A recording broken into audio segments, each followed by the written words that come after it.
വാശി. എന്നാ പിന്നെ ഞാനങ്ങോട്ട് ആയിക്കോട്ടെ. അപ്പൊ പറഞ്ഞ പണം ഞാൻ ഗൂഗിൾ പേ ചെയ്തിട്ടു. പറഞ്ഞത് മറക്കണ്ട. ഗൂഗിൾ പേ. ഞാൻ ഒന്നുകൂടി കറങ്ങട്ടെ. താൻ ഒന്നുകൂടി കറങ്ങിയിട്ട് പോ. ഒക്കെ നമുക്ക് ശരിയാക്കാന്നേ. ഹോങ്കോങ് വാസുദേവന്റെയും തടത്തിൽ ചന്ദ്രികയുടെയും ഒരേ ഒരു മകനായ ചൈനീസ് ഡോക്ടർക്ക് ഒരു പെണ്ണിനെ വേണം. എങ്ങനെ? അങ്ങനെ.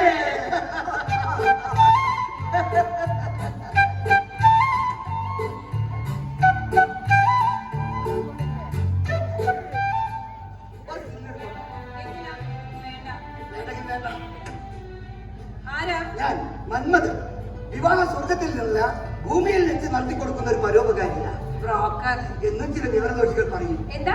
അയ്യോ, ഇത് നമ്മുടെ രമണന്റെ മകളല്ലേ? എന്താ പേര് പറഞ്ഞേ? സിന്ധു. സിന്ധു. സിന്ധു ആ കൂടുതൽ പേരില്ല കേട്ടോ. ഡോക്ടറെ ഭാഗം പഠിക്കല്ലേ? ഏത് മെഡിക്കൽ കോളേജിലാ? ഞാൻ നിങ്ങൾ ഉദ്ദേശിക്കുന്ന ഡോക്ടർ ഭാഗം പഠിക്കുന്ന ആളല്ല. പോസ്റ്റ് ഗ്രാജുവേഷൻ കഴിഞ്ഞ് യൂണിവേഴ്സിറ്റിയിൽ ഒരു പ്രബന്ധം അവതരിപ്പിക്കാനുള്ള ഗവേഷണത്തിലാണ്. അത് യൂണിവേഴ്സിറ്റി അംഗീകരിച്ചാൽ ഡോക്ടറേറ്റ് കിട്ടും. ഒരു 10-26 കഴിഞ്ഞു കാണും അല്ലയോ? അത് അമ്മാവനെന്തിനാ അറിയുന്നത്? എങ്ങനെ? അങ്ങനെ ചിത്രത്തിന്റെ കണക്ക് പുസ്തകത്തിലും വിവാഹങ്ങളുടെ കുടുംബ പുസ്തകത്തിലും സകലരുടെയും ജാതകം ഉണ്ടാവും. ഉണ്ടാവണം. ഞാൻ അച്ഛനോടൊന്ന് മുട്ടട്ടെ. ഒരു IPS ഓഫീസർ ഉണ്ട്, 32 വയസ്സ്, പൂരം പിറന്ന പുരുഷൻ, നല്ല തറവാട്ടുകാരൻ. മുട്ടുന്നോണ്ടൊന്നും വിരോധമില്ല. പക്ഷെ അമ്മാവനെ വേറെ പെണ്ണിനെ കണ്ടെത്തിക്കോണം. ഇങ്ങനെ തമാശ പറയുന്ന ഒരു പെണ്ണിനെ വേണമെന്ന് ആരോ എന്നെ പറഞ്ഞ് ഏൽപ്പിച്ചിരുന്നു.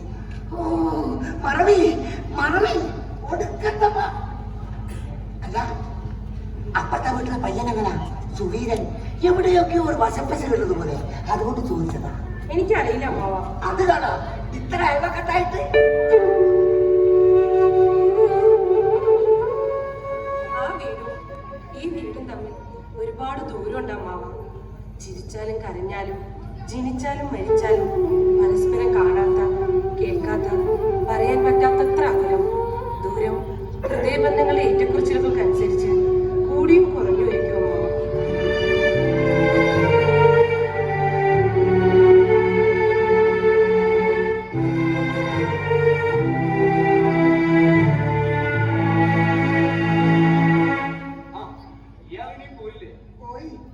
പോയിക്കൊണ്ടിരിക്കുന്നു. അതെ, അടുത്ത ആഴ്ച ഒരു ശുഭമുഹൂർത്തത്തില് ഗണപതിക്ക് ഒരു തേങ്ങ അടിച്ച് മോനെ പെണ്ണ് കാണാൻ ചടങ്ങ് ആരംഭിക്കുന്നു. പിന്നെ നമ്മള് പെണ്ണ് കാണാൻ ചെല്ലുമ്പോ ലഡു, ജിലേബി ഇത്യാദി മധുര പലഹാരങ്ങളൊന്നും വലിച്ചു വാരി കുത്തി കയറ്റിയേക്കരുത്. എപ്പോഴെങ്കിലും കഷ്ടകാലത്തിനൊരു കല്യാണത്താ. അപ്പൊ ഷുഗർ പിടിച്ച് തല പൊങ്ങത്തില്ല. ഷുഗർ പിടിച്ച് തല പൊങ്ങത്തില്ല. അല്ല, ഞാനും ആരോടാ?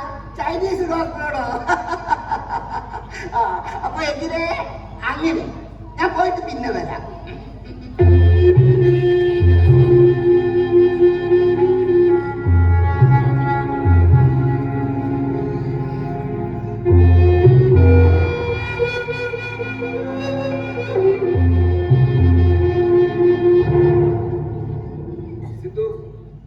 ഞാൻ ചോദിച്ചതിന് നീ ഉത്തരം തന്നില്ല. നീ ചോദിച്ച ചോദ്യങ്ങൾക്ക് ഉത്തരം തരാൻ ഞാൻ നിന്റെ വിദ്യാർത്ഥിയോ നീ എന്റെ അധ്യാപകനോ അല്ല. അപ്പയും ഉമ്മയും എനിക്ക് വേറെ പെണ്ണന്വേഷിക്കുന്നു. നല്ലത്. മരണം കിട്ടാൻ ഞാനും പ്രാർത്ഥിക്കാം. നീ എന്താ സിന്ധു ഇങ്ങനെ? നോക്ക്, അടുത്ത വർഷം ഞാൻ ഇന്ത്യൻ മെഡിക്കൽ ബോർഡിന്റെ എക്സാം എഴുതുന്നു. പാസ്സായാൽ ഞാൻ MBBS ഡോക്ടർ. അതിന് നമുക്ക് വിവാഹിതരാകാം. വിവാഹിതരാകാനുള്ള യോഗ്യതയാണോ MBBS? Bachelor of medicine and bachelor of surgery വിവാഹം തമ്മിൽ എന്താ ബന്ധം? സിന്ധു, ഒരാണിനും പെണ്ണിനും പരസ്പരം തോന്നണ സുവീര ജീവിതജാതം കൂട്ടിക്കിട്ടണമെന്ന്.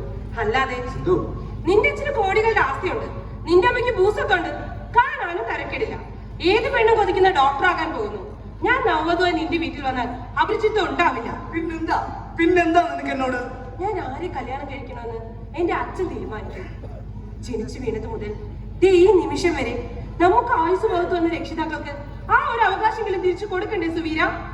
പൂതിക്ക് പുതിയ ബന്ധങ്ങൾ തേടിപ്പോന്ന പുത്തൻ കൂറുകാരിൽ ഞാൻ പെടില്ല. കാരണം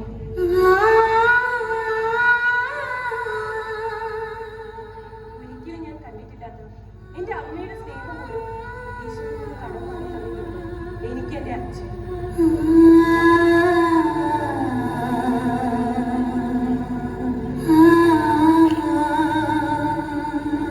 അയാൾ സമ്മതിച്ചിട്ട് വിവാഹം നടക്കുമെന്ന് എനിക്ക് തോന്നുന്നില്ല. പഴയ പകയാ അയാൾക്ക് എന്റെ അമ്മയോ. എന്ത് പകയും സുവീര? ഈ തടത്തിൽ തറവാട്ടിൽ ഒരു ആൺകുഞ്ഞ് ജനിച്ചപ്പോൾ ചങ്ങമ്പുഴയുള്ള ആരാധനമുത്ത് ആ കുഞ്ഞിന് രമണൻ എന്ന് പേരിട്ടു. അതെന്റെ അച്ഛൻ. അതേ കാരണവരുടെ പെങ്ങൾക്ക് പെൺകുഞ്ഞ് ജനിച്ചപ്പോൾ ചന്ദ്രിക എന്ന് പേരിട്ടു. അത് നിന്റെ അമ്മ. ഈ രമണനും ചന്ദ്രികയും എങ്ങനെയാ വേർപിരിഞ്ഞെന്ന് എന്റെ അച്ഛൻ എന്നോട് പറഞ്ഞു തന്നിട്ടുണ്ട്. നമ്മളൊരു നല്ല അയൽക്കാർ പോലുമല്ല. നിന്റെയും നിന്റെ കുടുംബത്തിന്റെയും നേർക്കൊന്ന് പുഞ്ചിരിക്കാൻ പോലും എനിക്ക് മടിയാ. പിന്നല്ലേ വിവാഹം. ഒരുത്തന്റെ പപ്പയും മമ്മയും എനിക്ക് വേണ്ടി തകൃതിയായി വിവാഹാലോചന നടത്തുന്നു. നടത്തട്ടെ. പക്ഷേ ഞാൻ എന്റെ മണിയറയിൽ വെച്ച് മുന്താണി കുത്തരിക്കുന്നത് നിന്റേതായിരിക്കും.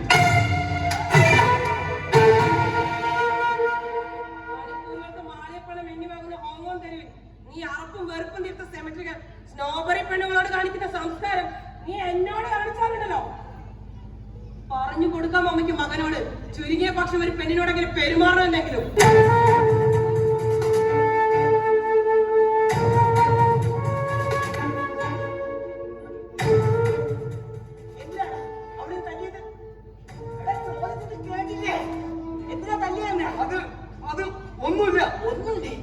എനിക്കറിയണം. ചന്ദ്ര മകന്റെ മുഖത്ത് രമണന്റെ മകനെ തല്ലിയെന്ന്. അത് ചങ്ങമ്പുഴയോട് പോയി ചോദിക്കും. നാണമില്ല നിനക്ക്. ഹോങ്കോങ് വാസുദേവന്റെയും തടത്തിൽ കിടന്ന മകൻ കണ്ട പെണ്ണുങ്ങളുടെ കയ്യിൽ തല്ലി വാങ്ങി എന്നോട് പറയിപ്പിക്കരുത്. മമ്മി പറ. എന്ത് മമ്മി പറ? എടാ, നീ ആരെ കെട്ടുകൊണ്ട് വന്നാലും എനിക്കൊന്നുമില്ല. പക്ഷേ ആ രമണന്റെ മകൾ ഈ പടി ചവിട്ടാൻ സമ്മതിക്കില്ല, സമ്മതിക്കില്ല, സമ്മതിക്കില്ല. പിന്നെ ഒന്ന് പോ മമ്മി. എടാ, അച്ഛന്റെ അമ്മേന്റെയും മാനം കളയരുത്. 10 മാസം ഇത് കേട്ട് കേട്ട് ഞങ്ങളുടെ തലമുറക്ക് മടുത്തു. ഇത് പറഞ്ഞ് പറഞ്ഞ് നിങ്ങളുടെ തലമുറ എന്നാ മടുക്കുന്നത്.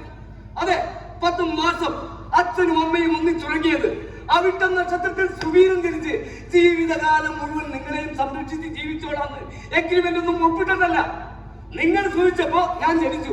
അത്രയൊക്കെ ഉള്ളൂ അച്ഛനും അമ്മയ്ക്കുള്ള ബന്ധം. അത് മുകളിലേക്ക് കയറിപ്പോയ ഭൂലോക പൊന്തിയോട് പറഞ്ഞേക്ക്.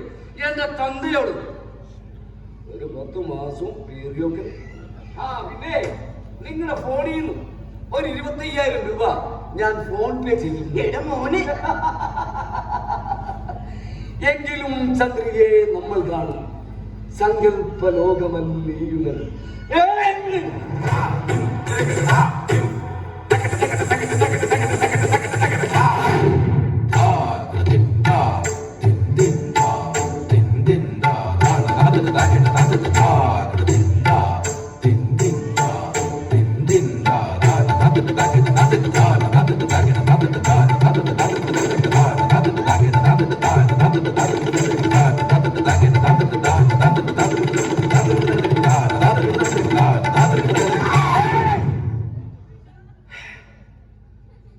ഇന്നത്തെ നെയിൽ പാർട്ടി കഴിഞ്ഞ് റുബീന എന്നോടൊപ്പം ഉണ്ടാവും.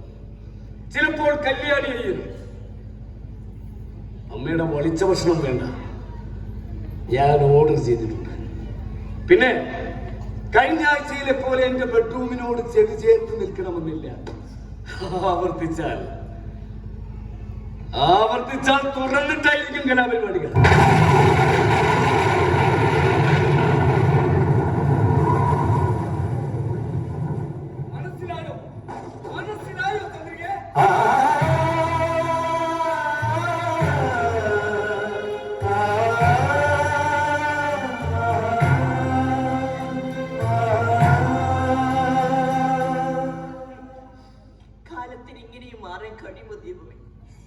ഒരു പെറ്റ അമ്മയുടെ മുഖത്ത് നോക്കി മകൻ പറഞ്ഞിട്ട് പോയത് കേട്ടില്ലേ? ഇവനൊക്കെ കണ്ടുപിടിക്കുന്ന അടുത്ത തലമുറ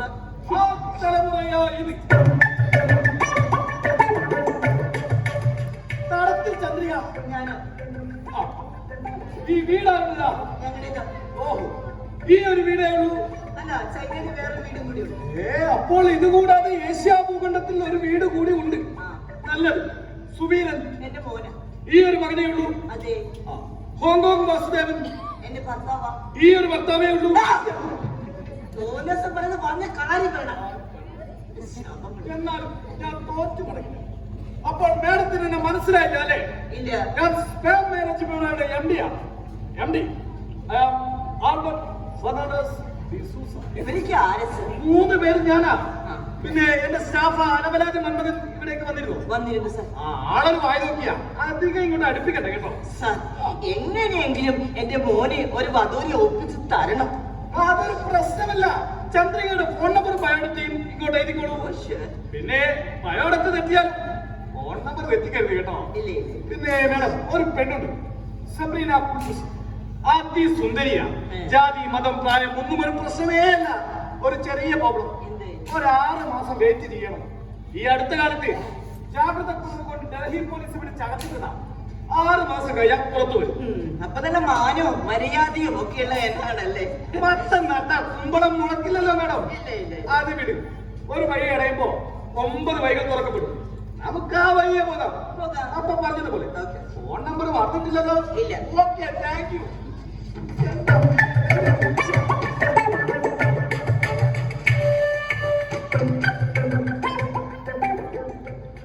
അയാളൊക്കെ കൊടുത്തോ? കൊടുത്തു ഫോൺ നമ്പർ കൊടുത്തോ? കൊടുത്തു. അസലായി. എന്തിയെ പരിചയപ്പെട്ടോ? പരിചയപ്പെട്ടു. ഇത് ഫാൻസി ഡ്രസ്സിന്റെ കോമ്പറ്റീഷന് വാടക എടുത്ത സാധനങ്ങളാണ്. എത്രയും പെട്ടെന്ന് തിരിച്ചേൽപ്പിക്കണം. പിന്നെ ഇവൻ എന്റെ ഓഫീസിലെ ക്ലീനിങ് സ്റ്റാഫാ. ഞാൻ ചെല്ലുന്നിടത്തിലല്ലേ ഇവനും ഉണ്ടാവും. അതെ, പലതും വാങ്ങിയോ? ഇല്ല ഇല്ല. ആവും, സമാധാനം. അപ്പൊ ഈ ഞരമ്പ് രോഗിയാണ് ഇത്ര നേരം ഞാൻ സാറേ സാറേ എന്ന് വിളിച്ചത് അല്ലേ? ചന്ദ്രിക ചേച്ചി ക്ഷമിക്കും. എന്നോട് ക്ഷമിക്കണം. ആ, എന്നാ എം ഡി സാർ ഒരു കാര്യം ചെയ്യും, ഇതൊക്കെ അഴിച്ചു മാറ്റി എത്രയും പെട്ടെന്ന് കടയിലെത്തിക്ക്. ഇല്ലെങ്കിൽ ഇതിലെ കണക്കും എന്റെ പേരിലാണ് വരിക. എം ഡി സാറിന് ചെന്നാട്ടെ ചെല്ലണം.